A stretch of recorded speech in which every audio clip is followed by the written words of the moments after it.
নবীজি বলেছেন কেউ যদি ভাঙ্গা অন্তর জোড়া লাগায় তাকে বিনা হিসাবে জান্নাতে দেবে, তাহলে কেউ যদি জোড়া অন্তর ভেঙে দেয় সে তো বিনা হিসাবে জাহান্নামে যাবে। সেজন্য আমি ভাবছি আমি কখনো আমার নিজের অজান্তে কারো মন ভাঙলাম কিনা, এই ভয়টা আমি পাচ্ছি।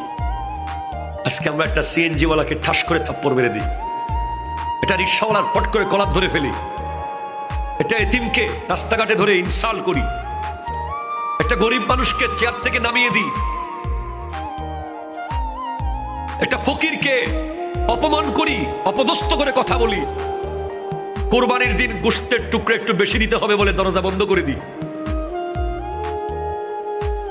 কত অন্তর আমরা ভেঙে দিই, কতজনকে মায়ের বুক থেকে আজ চলে যেতে বাধ্য করেছি আমরা, কতজন শখের ব্যবসা প্রতিষ্ঠান ধ্বংস হয়ে গেছে, এখনো হয়েছে, তখনও হয়েছে, যখনই হয়েছে। যেখানেই যার অন্তর ভেঙেছেন, অন্তর ভাঙা এটা অনেক কঠিন একটা ভয়ঙ্কর গুনাহের কাজ।